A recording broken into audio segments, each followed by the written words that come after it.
pero si se va a hablar de Marco Polo y de Magallanes, tú eres buena. No, enamorado de los dos. No, desde el programa. A mí me gusta. A mí me gusta el tema, ¿sabes? Porque antes tergiversado. Tú hablas con cualquier persona y te dice, vinieron a dar espejitos por oro, a matar, a robar. Yo tengo una posición que yo separo el científico a Cristóbal Colón, lo comparo junto con Magallanes, con el Capitán Cook, con Neil Armstrong, como el navegante, o sea, lo separo de lo que pasó después. Y siempre pongo un ejemplo. Si en la luna hubiese habido, lo dije hace un ratito, seres diminutos, pequeñitos, y Neil Armstrong lo descubre y lo reporta, y luego Estados Unidos, Rusia, hace una explotación, una masacre, Neil Armstrong no es culpable. Porque si él no hubiese llegado un ruso o un chino. Entonces aquí, este sitio que llamamos América, alguien debía llegar. Él dice que no pudo llegar. No, pero a un viaje formal. No, bueno, ¿cómo te digo? A los vikingos. Sí, tú vienes aquí, por ejemplo, nosotros hemos llegado a este solar. Muchísimo, claro. ¿Tuviste un reportaje en Samaná, los descubrimientos de unos Perú, Chile? Sí, de unos restos óseos de 5.000 centímetros de diámetro en Samaná? Los primeros pobladores.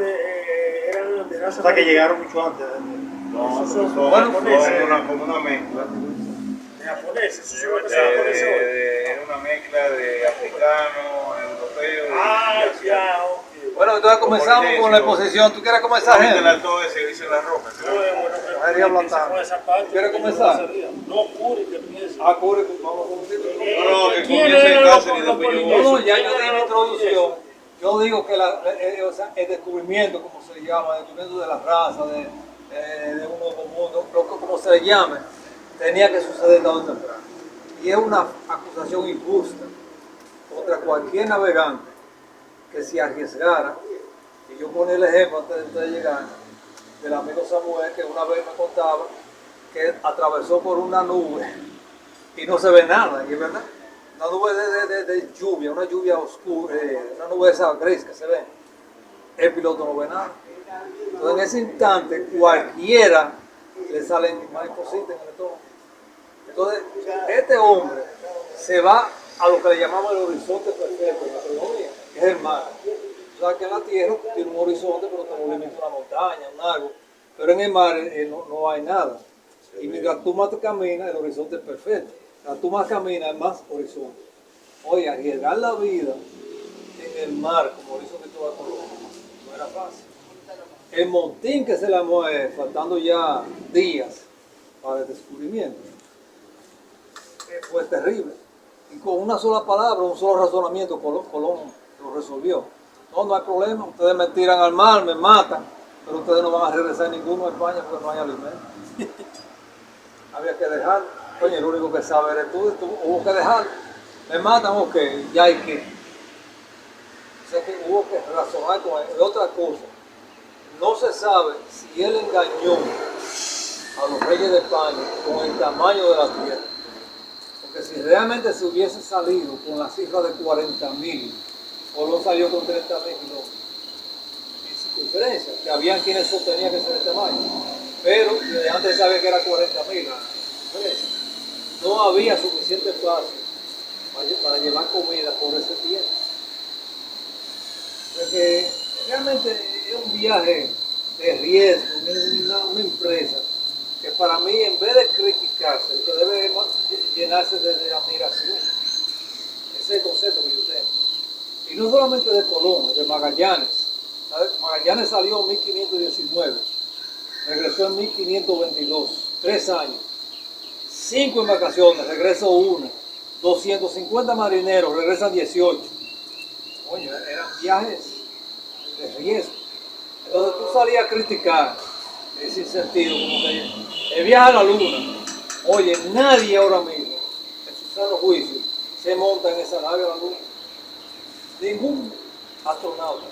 ¿Por qué? Porque no reúne condiciones. Cualquier celular de lo que tenemos nosotros es mejor que la computadora que llevaba esa nave. Entonces, eso debe valorarse en su justa dimensión. ¿Por qué? ¿Cómo lo Porque logramos? es riesgo. Mucho dinero también, mucho dinero y mucho freno riesgo. para la capital con la emergencia. Oye, ¿cómo es el riesgo? Un riesgo, ¿verdad? Un riesgo. No, recuerda que había una guerra. La guerra de... La Guerra Fría. Guerra Fría. Estados Brown Unidos. dice que tenía el control del diseño y de toda la coordenada. Todo. Rusia fue el primer país que lanzó un satélite. ¿Ustedes recuerdan? 4 de agosto. Y llegó a En octubre fue. La pera laica. Sí, en En el octubre. Sputnik 2. El Sputnik 1 fue satélite. Sí. Y siguió tirando Sputnik, que fue la primera mujer. Después Gagarin. Era el primer lugar en todo. Los Estados Unidos iba quedando atrás frente a la población mundial. La estrella fue la perrita laica. Que murió. Todavía quedó un golpe de suerte, como el viaje a la luna. Un viaje de suerte, que pudo haber fracasado. De hecho, se quemaron 3 astronautas en el Apolo 7. Porque la gente no ve. Empezaron varias misiones. Claro, y hubo mucho fracaso, mucho éxito. Hasta que el Apolo 8 le dio la vuelta a la luna. El 9, no sé qué fue lo que hizo. No, ese se quedó en la Tierra haciendo unos experimentos. El 10 hizo otro, y el 11 logró el descenso. Los juegos y eso. Pero hay gente que dice, no, eso es mentira. Eso no es verdad, porque mira, la sombra de este astronauta está para allá. Incluso yo vi una foto, Samuel, de un camarógrafo filmando entre los astronautas, que la sombra del camarógrafo se ve sin ningún traje. Y los astronautas que trabajando con traje. O sea, como que, yo digo, yo coño, voy a buscar unos tipos más imbéciles del mundo para que hicieran eso. Hasta una tarjeta de crédito que cayeron en el suelo. Se ve que fue, eso lo hicieron aquí, en un estudio. Porque hay gente, eso lo llaman la teoría conspirativa. ¿Verdad, Edward? ¿Sé que se llama Sí. conspirativa? Que son Sí. personas que se dedican a criticar todo. No, y esa gente nadie la conoce. Nadie la convence. La Tierra es plana. Cristóbal Colón no fue, bueno, no fue el primero realmente, pero de una manera formal, en un reporte fue Colón. Fue en el Cure, llegaron los filipinos, pero esa gente llegaron, es como que un haitiano se meta aquí, llega aquí y se va. Llegó primero que nosotros. Pero los que llegamos a formar aquí primero. Pero lo peor de esa gente, Cáceres, por eso yo antes, cuando era un poquito más tonto de lo que soy ahora, yo me ponía de discutir con ellos. Con los conspiradores. Lo que Samuel Pero dice yo que hay me que di ignorarlo. cuenta, a mí me convenció un señor que me dijo, el problema de esa gente es que no pierda tu tiempo discutiendo. Porque tú le estás mostrando pruebas, le vas dando datos, pero ellos nunca te dan uno. Entonces, ¿qué tú buscas? Con alguien que no te está dando nada. Porque al final, ¿qué tú vas a aprender? Porque si tú y yo estamos discutiendo y tú me estás dando datos, yo también, yo me estoy nutriendo de ti. Eso es como que tú y yo estemos jugando baraja. Yo te gano una mano, tú me das mi pero aquello ellos no te dan nada. Tú le preguntas, por ejemplo, está bien, la tienes plana. Dame una prueba. Algo lógico, dame un diagrama o algo. No, es porque eso es para engañar a uno y se mete por ahí. Pero a nivel de argumento, nunca tiene argumento. Entonces, ¿qué tú buscas conviviendo con alguien donde tú nada más tienes la experiencia que nada más está dando tú? Eso es como cuando tú tienes un socio y tú eres que trabaja y que se después con uno, no te conviene. Entonces, yo terminé con esa gente. Yo discuto con cualquier gente, de cualquier cosa. Por ejemplo, yo soy cristiano y discuto hasta con un ateo, pero tú me das argumentos. Si no me das argumentos, yo no puedo ignorar. Entonces, la vida es que hay que aprovechar el tiempo. Y más allá después que uno llega a los 50, donde uno no vaya a conseguir nada, aplicar lo que tú dijiste ahorita. Aléjate de ahí. Pero la idea de que los nativos estuvieran aquí obedece más a la Pangea que a la idea de que lo descubrieron, no, estaban aquí. ¿De dónde vinieron? La Pangea funciona muy bien ahí. Para mí es una explicación excelente. Porque el estrecho de Bering también es un paso. También. Sí, porque están cercanos. Lo que pasa es que nosotros no conocemos la historia realmente. No sé por qué, si es que hay intereses, qué ha pasado, pero desde hace años que la historia se viene como adaptando a ciertos intereses, a ciertos criterios. ¿Cómo lo explican? Siempre es así. Sí. Y yo le daba el ejemplo a un amigo que estaba en Estados Unidos estudiando un inglés. Y él decía, mira lo que es, que para ustedes Francis Drake es un héroe, lo hicieron caballero, para nosotros es un asesino. Pirata, Claro, ¿por qué? Porque para lo que él hizo allá fue valeroso, pero para nosotros fue un crimen, porque destruyó la ciudad, mató mucha gente, saqueó.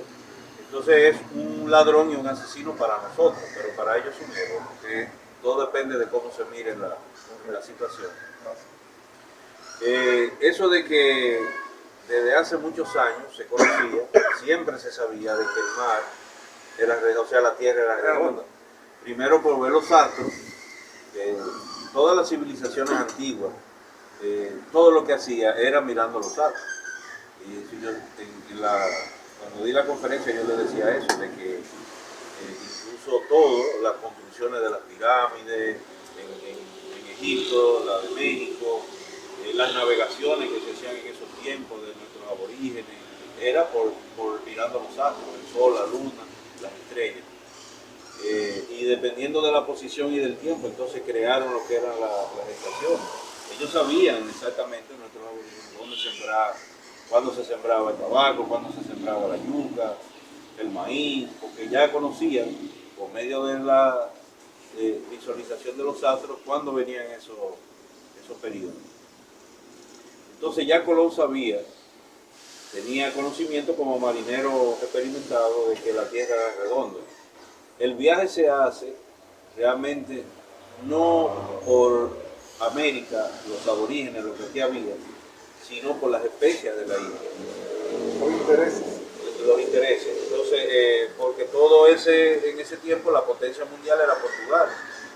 Y tenía la ruta de toda el África hasta la India y ¿cómo se llama? En Indochina. Y de ahí podían entonces traer las especies. Pero Colón, muy hábilmente, por los conocimientos que él tuvo de la experiencia como marinero, sabiendo que la Tierra era redonda, él decía, bueno, pero que si yo viajo hacia el este, si viajo hacia el oeste, tengo que encontrar obligatoriamente esa ruta hacia las islas. Hay cierto conocimiento de que aborígenes de Sudamérica, Brasil, Perú, para mí probablemente sean del área de Brasil y Venezuela y Colombia, que lograron llegar a las zonas de África donde Portugal y España tenían cierta relación, y que eran gente pequeña, de tez oscura, con el pelo lacio, que venían vestidos con cosas raras, no con pieles, como se vestían en algodón y lino. Y decían que entonces realmente había esa ruta. Y si ustedes ven la punta de Brasil y la punta de África, es más cerca que venir de España a las Antillas. O sea, por eso ellos tenían como esa, y como Portugal tenía el conocimiento de esa costa de África, y entonces logró ver ese grupo, que no fue uno, sino varios que llegaron. Quizá en una tormenta se perdían y lograron llegar a África, pues ellos sabían que había algo del otro lado. El problema es que, como dijo Cáceres, que cuando Colón hizo unos cálculos para llegar y no le funcionó porque ellos se desviaron aparentemente en el Atlántico y tomaron una ruta que les llevó más tiempo de lo que ellos calcularon. Y al fin y al cabo, después de mucho vuelta, llegó a Guananí, ahí en Las Bahamas, que la bautizó como San Salvador. Y de ahí entonces hace un recorrido del este de Cuba. Los cubanos, cuando llega, que no era una sociedad tan avanzada como aquí estaba, le dice, pero allá hay más gente. Y vienen entonces llegando a Cabo Haitiano, donde funda el Fuerte de la Navidad, y entonces llega hacia prácticamente Samaná, la bahía de Samaná, y de ahí se devuelve. Ese fue el primer viaje de Colón. Ya en el segundo, de hecho, cuando llegaron en Cabo Haitiano, ellos vieron, bueno, en Cuba, vieron que los indios tenían, pues, los collares que usaban de piedra eran joyas semipreciosas, jade, jadeíta, cuarzo rosa, jaspe. El indio tenía un conocimiento muy avanzado en lo que eran los minerales, que eran atrasados porque no tenían hierro, no tenían cobre. Bueno, pero aquí no había. Las personas cuando llegan a un sitio utilizan los medios que tienen a su alcance y con eso logran desarrollar. Los caracoles, las piedras, la cerámica, esa era la parte en que ellos, la madera, ellos eran excelentes en cuanto a la madera. ámbar. Usaban ámbar, sí, o sea, la piedra semipreciosa ellos sabían lo que era. Y entonces ahí ya la cosa cambia. Cuando Colón llega a España, lo primero que entiende es que dice, bueno, encontramos un sitio con gente, como él decía, son animales bellos, porque como andaban semidesnudos, las mujeres andaban con una cosita aquí y los senos afuera, o sea, todo. Los hombres también lo que tenían era como una especie de una cosa que se ponían Animales aquí. bellos. Así fue que lo describió, que eran como unos animales bellos. Además que ellos usaban para los mosquitos, los venenos, usaban un tipo. La vija. Sí. Ellos usaban la vija, usaban en algunos sitios las aguas, que las aguas se hierven y da como un tinte medio negro, pero aquí en Montecristi, donde yo estoy, ellos usaban el jaspe. El jaspe es una roca de sílice roja, y cuando eso se quema es como la cal, pero queda roja. Entonces ellos se ponían eso, y por eso veían como que tenía un color rojizo, porque era el tinte que se daba. Además venían pintados. Cuando él llega a España, lo primero que ve y dice, bueno, la cosa cambiaron, porque aquí encontramos una gente y encontramos el oro.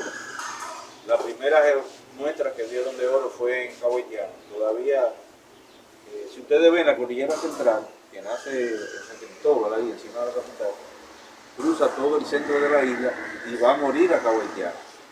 De ahí es que muere la cordillera central.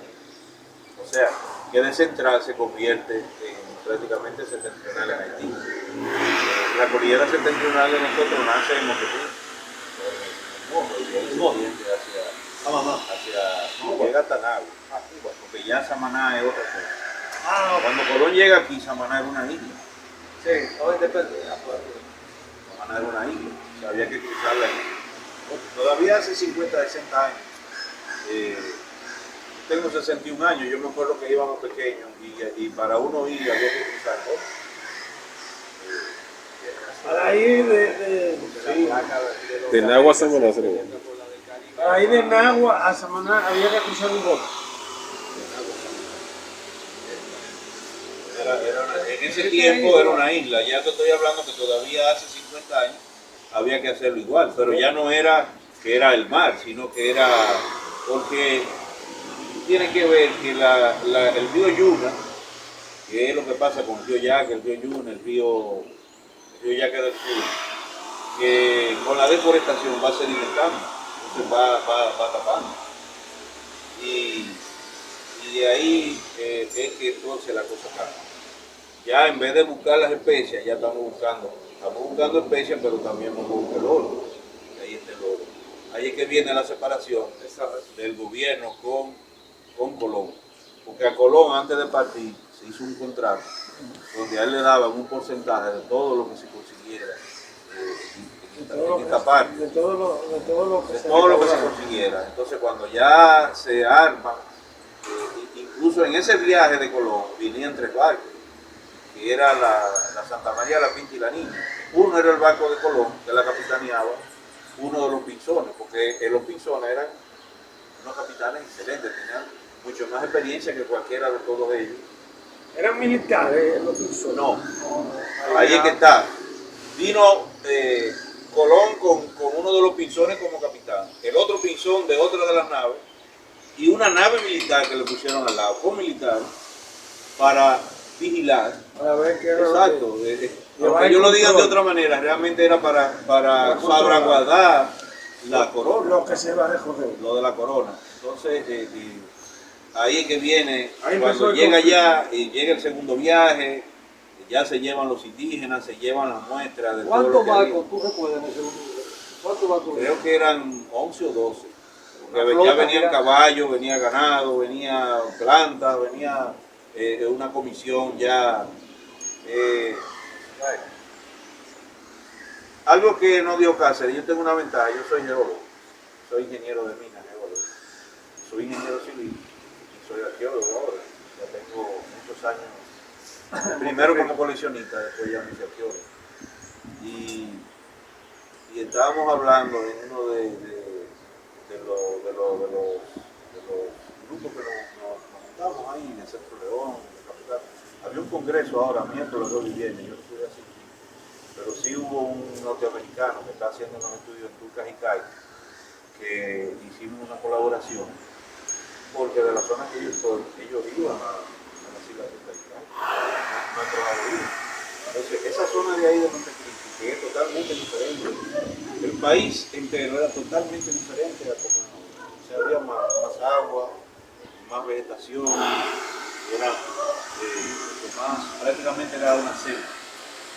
Más movimiento comercial. Entonces eso creaba que tú vas a ver en la zona de allá de la costa de Montecristi, que son valles entre montañas donde había agua, mucha agua. Por eso se llama el manantial, la salvita, la cana, la tina, Pozo del Luis, agua del Luis. agua de Luis, pozo prieto, o sea, porque es que había mucha agua. Y eso llovía mucho, y una tierra muy fértil. Eso daba que se creara la agricultura. Y si ustedes se ponen a ver, la agricultura es la que hace que los pueblos se desarrollen.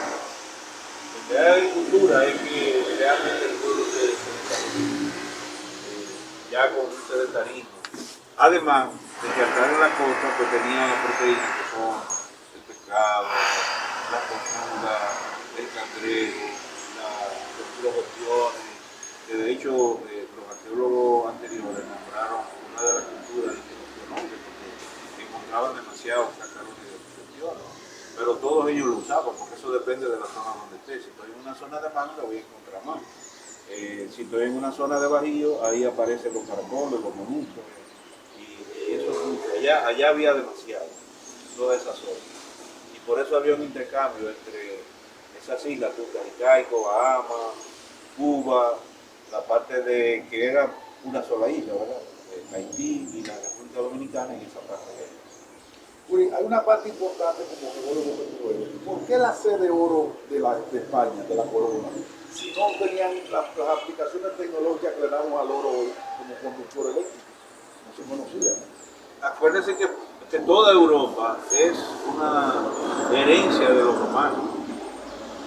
Y todas las civilizaciones, todas, desde los egipcios, algo que le daba como el poder, es como nosotros ahora mismo la economía. Nuestra economía depende del dólar. Antes el poder, o sea, la ostentación del poder se veía con el oro. ¿Quién se la asignó?